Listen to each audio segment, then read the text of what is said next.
Why don't businesses inherently try to create more 5-star experiences? I have a lot of thoughts on this, so I'm so glad that you asked.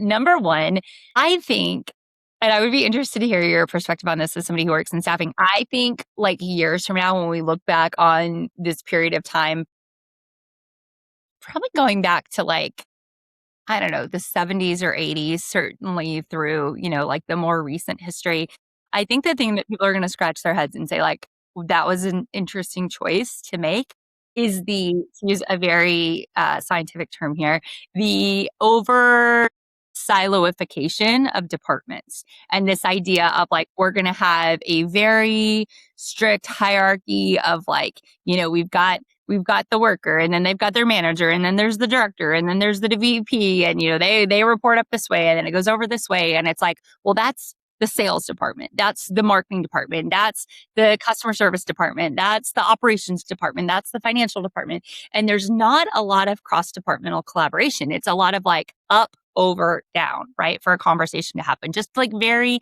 inefficient bureaucracy, like layers and layers of like policies and procedures. And again, I could see where maybe like pre-internet that kind of made sense in a lot of industries because you had to sort of like go over. But I think what it's done is created this ecosystem in many companies where there's like such a sense of like, not my department, not my problem, or not my department, not my interest. And if you think about a customer on the outside, nobody has ever been like, that was a different department. Like, my bad. I'm like less angry now, or I don't care as much now. It's like, no, they see one company. Like, you are this company, help me with the thing, fix my problem, do what I'm paying you to do.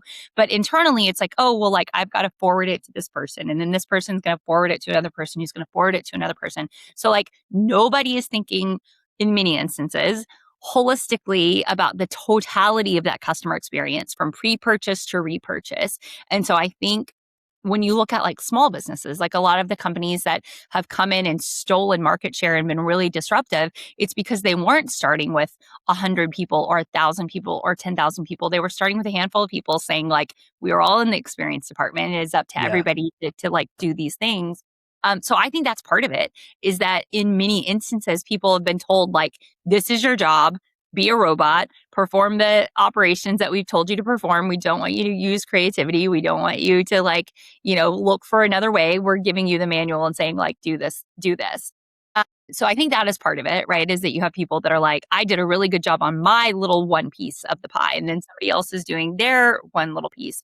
And it's oftentimes that handoff between departments or the things that involve like multiple, whether it's, steps of the process or departments or, over a long period of time, like those are the ones where like it goes a little bit sideways. And then another thought that I have that I think also is a big part of it, and then we can kind of talk about how those two play together, is, many people crave novelty. Like we get bored when stuff is repetitive. And like one of the things that I like to say is repetition isn't boring, it's branding. It's like doing the same things again and again and again and again and again and again and again.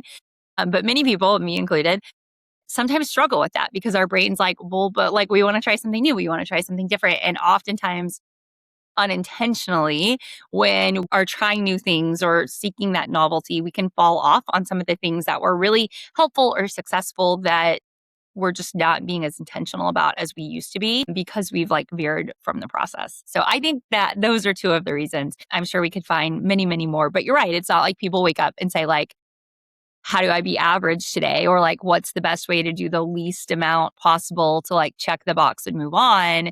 But the other, and I'll throw this one as my third one and then I'll stop talking. I think we also, in every industry, like what you incentivize, what you focus on, what you obsess over is like what results you're driving.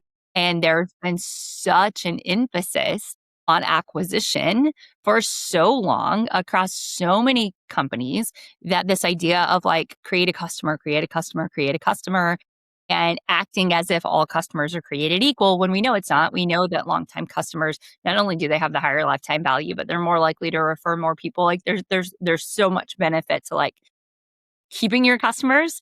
But I think it's like sometimes sexier or more fun, or people are compensated based on acquisition, not retention. and I don't even think retention is enough. I say often that, retention is a lagging indicator. I think it's really about how many of your customers are driving new customers. Like, what is your actual earned growth? What percentage of your new customers are coming from your existing customers who are telling their friends? So focus on acquisition over retention, over compartmentalization. Um, and then, this like novelty seeking human nature, I think are perhaps the three big culprits.